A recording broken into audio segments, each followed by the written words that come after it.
among these nations rich, poor, developed and developing. बैठ जाइए आप।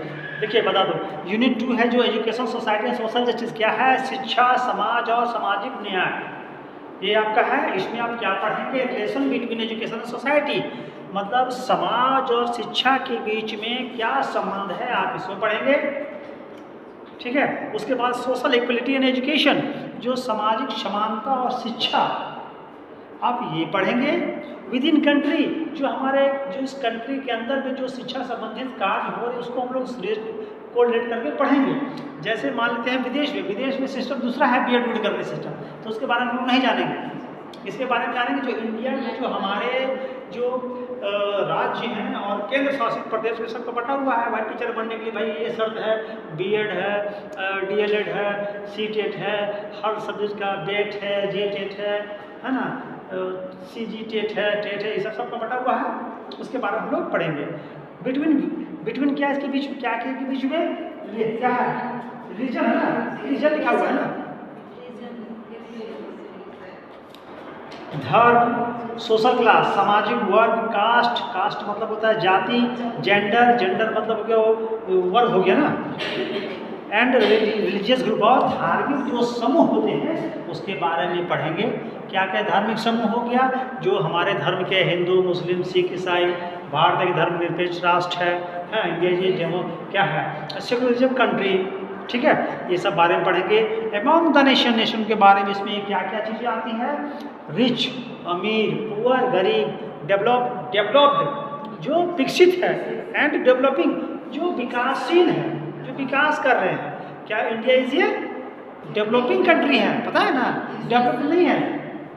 इंडिया डेवलपिंग कर रही है, अभी 20-25-50 साल से डेवलपिंग कर रही है, डेवलपिंग हो रही है। ठीक है, हम लोग भारत की आज़ादी के 75वां सालगिरह मनाते हैं। ठीक है, आज़ादी के अमृत महोत्सव 75वां सालगिरह मना रहे हैं, लेकिन अभी तक इंडिया डेवलपिंग में है, हम लोग डेवलप नहीं हुए। ये सब पढ़ेंगे। ये सब कहाँ तक पढ़ी थी? एक यहाँ तक पढ़ी थी, पढ़ी थी। पढ़ो अनीता, बबीता, ये अनीता है, बबीता।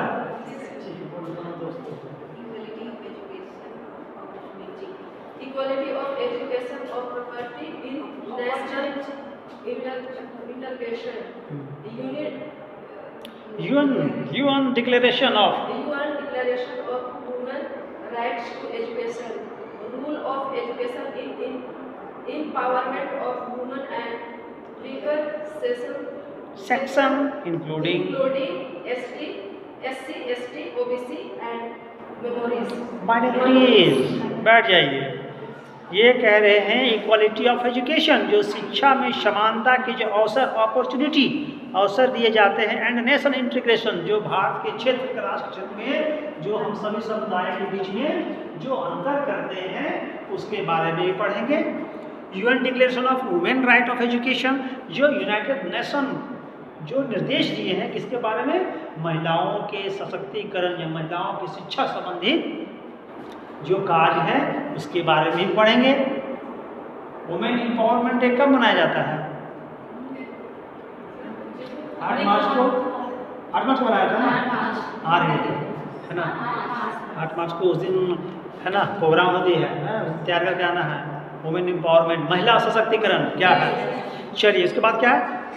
रोल ऑफ एजुकेशन, शिक्षा क्या क्या भूमिका है इसमें एम्पावरमेंट में, सशक्तिकरण में, मतलब शिक्षा का क्या पावर है, शिक्षा का क्या पावर है, भूमिका है एजुकेशन। हाँ, रोल ऑफ एजुकेशन, शिक्षा की क्या पावर है ऑफ वुमेन, महिलाओं के लिए भी, एंड वीकर सेक्शन, जो कमजोर वर्ग के लोग बिलोंग करते हैं उसमें से, खास करके including SC scheduled caste, ST scheduled tribe, ठीक है, OBC other backward class, and minorities मतलब अल्पसंख्यक, जिसकी संख्या कम हो उसे अल्पसंख्यक कहते हैं।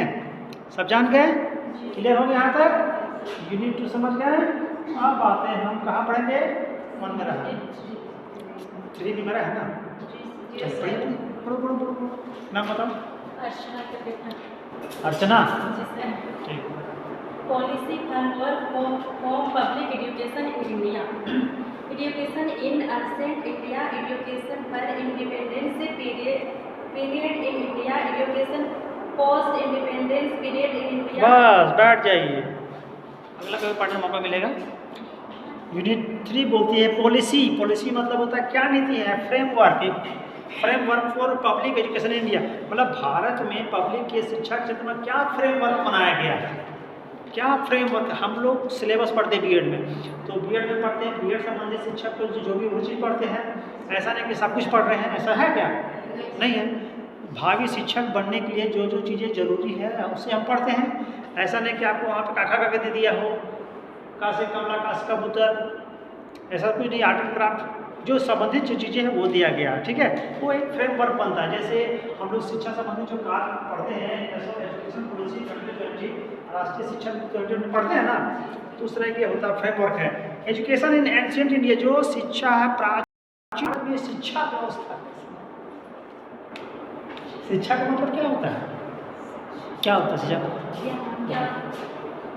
बताओ शिक्षा का मतलब क्या होता है।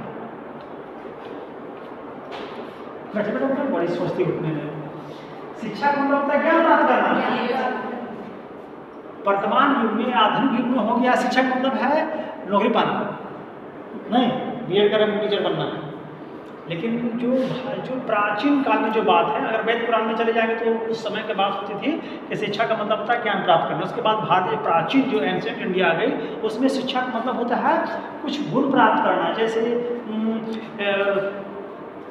तीर धनुष चलाना, घोड़सवारी करना, घोड़दौड़ करना, भाला फेंक, ठीक है। और उसके बाद है मल्ल युद्ध, गुरिल्ला युद्ध, ये सब कला है, ये सब शिक्षा है प्राचीन भारत में। इसके बाद क्या है, India pre independence period in India, क्या बोलता है कि आज़ादी के पहले का भारत में शिक्षा व्यवस्था क्या थी, ठीक है। एजुकेशन मोस्ट क्या है, इंडिपेंडेंस पीरियड इन इंडिया मतलब क्या है, और आज़ादी के पूर्व था, आज़ादी के बाद क्या शिक्षा व्यवस्था भारत में, हम उसे भी पढ़ेंगे, उसे भी देखेंगे, है ना। चलिए आप पढ़िए, नाम बताते जाना, भूल जाते हैं कम लोग।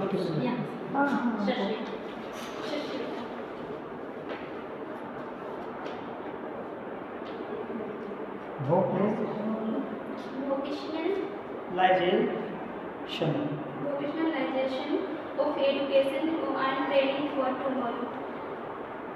नेक्स्ट पढ़ते जाइए, पढ़ते आगे पढ़ते। Integration between education and new technology. ठीक है।